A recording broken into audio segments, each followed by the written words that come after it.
now for our fighters fighting inside the ring. First, we would like to introduce our fighter from the blue corner. He's wearing yellow trunks with black trims, official weight 101 pounds. He's representing the Hardstone Moniz Boxing Stable. Ladies and gentlemen, Eljan Balagtas. And his opponent across the ring from the red corner. He's wearing black trunks with yellow trims. Official weight 106 pounds. And he is representing the King of Pound Boxing Gym of Batangas City. Ladies and gentlemen, Lee Franco Arpafo. Once again, your referee for the final instructions. Okay, we are in the third bout of this fight card given to us by Hardstone Moniz Boxing Promotion in cooperation with Box Club Sports and Entertainment. Lee Franco Aprato from King of Pound Fitness Center in Batangas City, who is wearing a black and gold trunks. As he set to battle Eljan Balagtas from Hardstone Moniz Boxing in Bangar, La Union, who is sporting the neon yellow and black trunks. Again, tong dalawang boxer na to are fighting in a minimum weight division, which is 105 and under. So,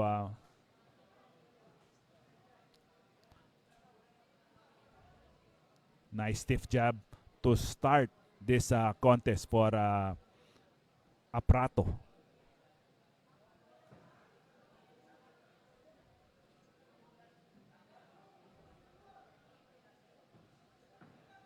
Oh, that left did connect for Aprato. Medyo wild din ang mga swing ni Balagtas to start this fight, pero nagiging brawl na tong laban na to, which is could be an advantage for Balagtas because he is the more smaller fighter for this fight.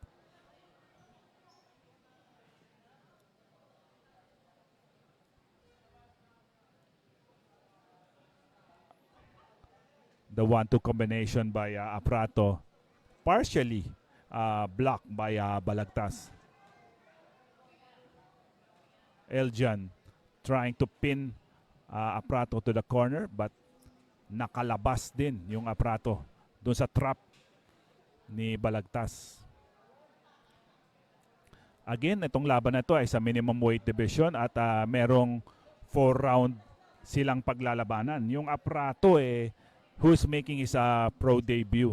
At yung Balagtas merong isang panalo, isang talo at isang tabla. At isang knockout. So it's a good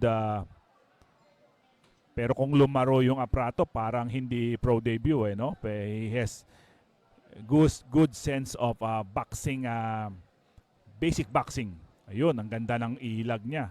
Then sabay 1-2 combination by Aprato. Nice combination.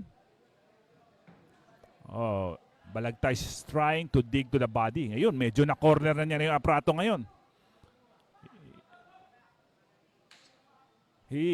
Yung Balagtas, he is trying to corner Aprato, to bring him to the corner para doon niya maipit yung kalaban niya. Nice body again. Yun, nakaganti na yung both boxer has having a good pair body shots. Yun, medyo ininda nung Aprato yun. 10-second step on round number 1.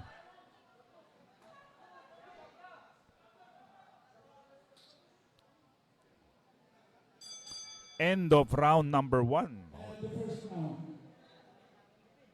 Oh, salamat sa panonood ni Boss Francis at sa Elorde Southside Boxing Gym dyan sa Las Piñas City. Kamusta po kayo lahat dyan? Kung kayo'y nagagawi dyan sa southern area, Las Piñas, Cavite, I-try nyo po yung Elorde Gym sa Southside Fitness Gym.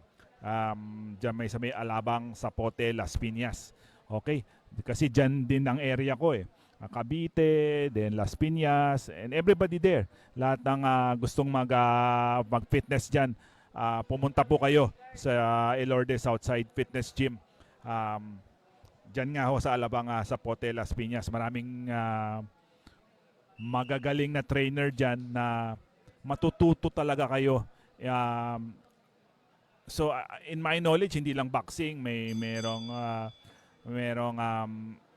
ibang fitness din dyan, at meron din mga Muay Thai siguro, and then baka may mga MMA din. So you better try, ngayon, lalo na ngayong summer, yung mga anak nyo to be physically fit. Punta po kayo sa Elorde Southside Fitness Gym as we go back to the bout between Afrato and Balagtas. Yung Balagtas po ay naka-neon and black, at yung Afrato naman, yung gold trim niya nasa upper portion ng boxing trunks niya. Kanina medyo on the tail end of round number 1, medyo nasaktan ng bahagya si Afrato with this body combination. Ngayon, medyo he's making a move also. Oh, ang ganda ng straight niya. Straight hook niya. Ang pinupuntirya talaga ng Balagtas yung katawan ni Afrato eh. So because he also sensed na medyo nasaktan niya. So he's trying to pull, kaya lang mautak din talaga yung Afrato. He's trying to gain his advantage. Anong advantage? Siguro mas mahaba siya. I will put some leverage on jabbing para mapalayo yung Balagtas, hindi makalapit at di niya mamaneuver yung mga power punches ng Balagtas. Again, I am your commentator for this fight card, Alvin Esco of Real Fight PH.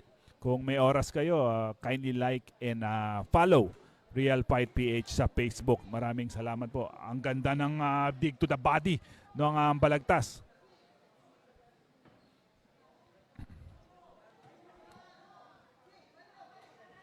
Medyo yung Afrato backpedaling na this time around.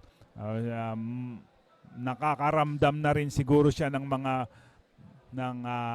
sakit sa mga body punches na binibigay ni Balagtas. Oh, but ang ganda nung right hook na pumasok doon for Afrato. What a nice matchup between these two minimum weight. Ito po ay 4 round lang po. Yung Afrato po, I'm just reminding you, he is also making his pro debut. At yung Balagtas po ay merong 3 laban na sa kanyang kartada. So, mga baguhang boxer pa rin to, pero medyo nabigyan ng warning yung Balagtas. A little bit low yung suntok niya sa katawan. Pero he is effective on trying to get that. What a nice round for both fighters. You never know, because dikit na dikit yung laban ng round number 2. You never know how the judges will score this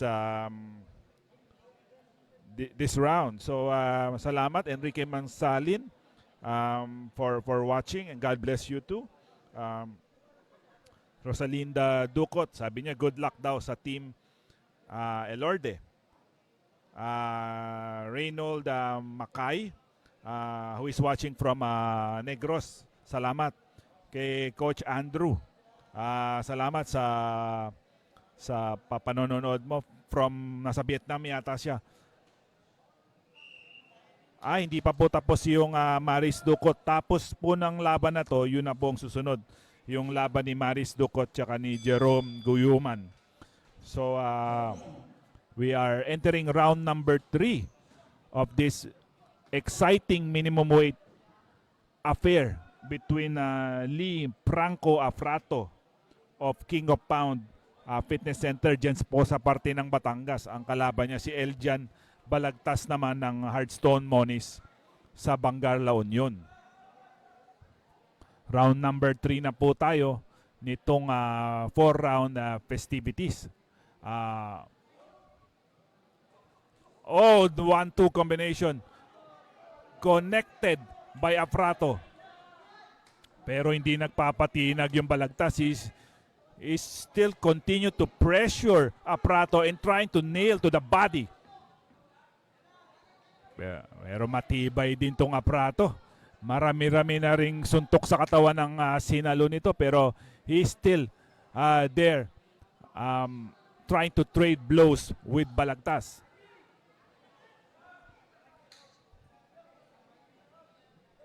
Salamat po sa lahat ng mga kaibigan natin na nanonood from Sorsogon. Salamat po. I-like nyo po at i-share nyo po itong video para mas marami pa pong tao ang makakanood nitong event na to. Ito pong event na to is given to us by Hearthstone Moniz promotion with the cooperation of Box Club Sports and Entertainment. Mamaya po yung WBC Asia Super Featherweight title natin ang main event po dito. Balagtas continue to pummel the body of Aprato.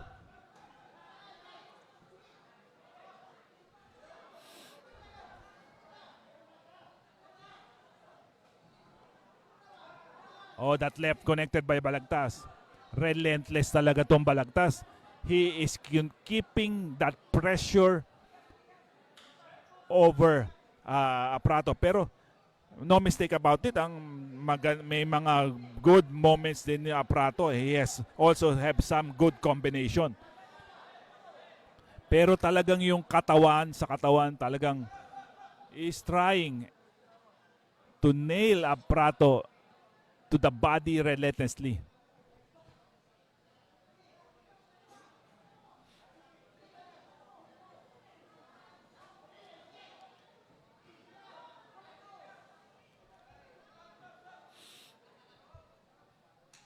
Round number 3 na po tayo ng schedule 4-round nitong minimum weight na laban na to. 10 seconds left. Nice 1-2 by Aprato. Yung body again. What a lasting 1-2 combination for Aprato to end round number 3.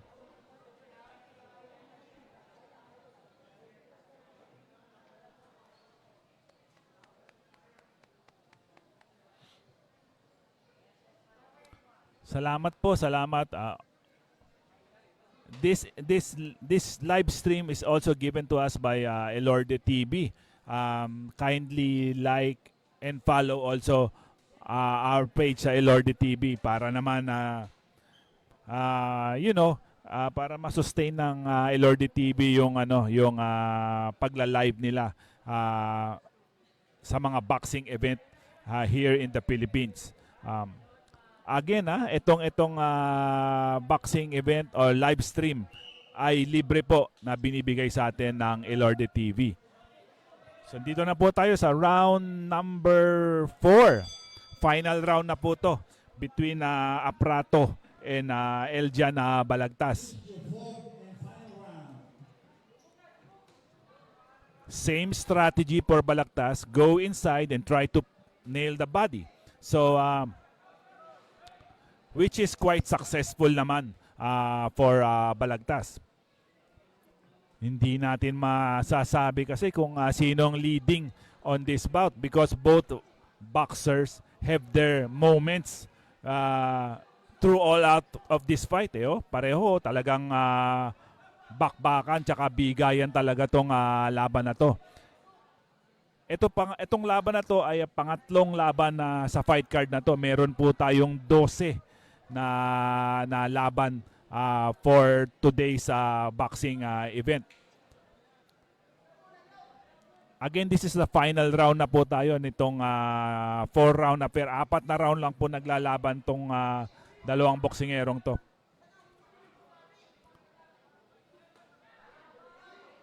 Balagtas continue to bomb the body of Apraton. Medyo nasaktan siya talaga doon, no?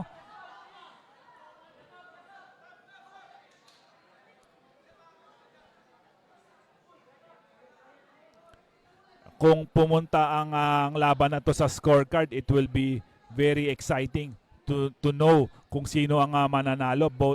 Kasi parang sa paningin ko, parang tabla-tablahan lang ang laban. So we'll see. Tsaka baka itong final round could be the decider. So tignan natin kung ano pang Oh, that 1-2 by Balagtas. Nailed Aprato.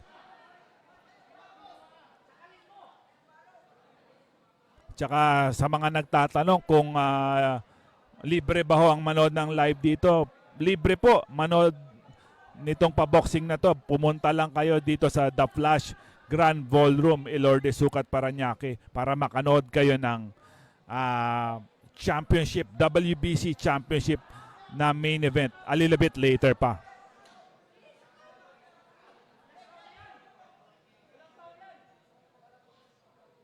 Oy, maraming salamat. Padamihin pa po natin ang mga nanonood sa araw na to. Yun, nakasagot naman yung Aprato ng dalawang suntok sa katawan. Sabi nga ni Aprato, I'm giving you a dose of your own medicine. Ngayon, siya naman ang sumusuntok sa katawan. So,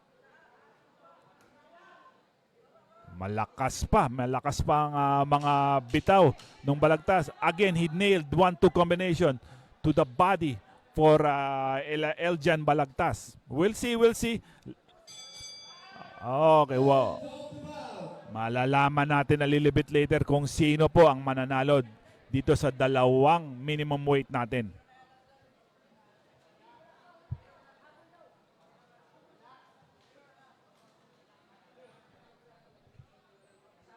Oh, yung mga ibang nanonood sa atin, sabi, mananalo daw yung Eljan Balagtas. Yung iba, nagsasabi na panalo daw yung Aprato. So, malalaman natin a little bit later kung sino ang nanalo. Or, pwede ring maging draw tong laban na to. So, we'll see as we wait for the official announcement of our ring announcer. Oh, sabi ni Onyok Villamor Gono, Balagtas daw ang nanalo. So, we'll see. Salamat. Sa tingin nyo, sa mga lahat ng mga nanonood dito, sino ang tingin nyong nanalo dito sa laban na to? Mag-comment kayo. At malalaman natin later kung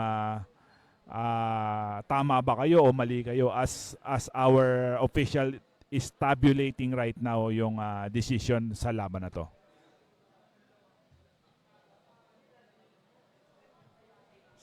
Salamat. Watching from meron daw nanonood sa atin from California or so, Joseph Rivera. Thank you for watching and I hope you are enjoying local boxing event given to us by Hardstone Moniz Boxing Promotion in cooperation with Box Club Sports and Entertainment. This event named War for Gold. Mamaya po, meron pong bakanting WBC Asia Super Featherweight Championship ang paglalamanan sa main event. Ayman Abubakar of Kuala Lumpur, Malaysia against Kishon Lakisun Singh of India. Yan po ang ating main event for this fight card. Oh, yung iba draw. So malalaman natin. Ayan na. Lumabas na ang resulta. So we'll see who will win this fight. Ladies and gentlemen, after 4 rounds of boxing, here are the scores of our 3 judges. Judge Alfio Sol has it 38-38. He has it even. Judge Sylvester Baisa scored it 40-36. And Judge Danilo Lopez scores it 39-37. We have a winner by majority decision, Eljan Balagtas. Ayan na yung hatol. Eljan Balagtas winning by majority decision over a very game Lee Franco Arpato.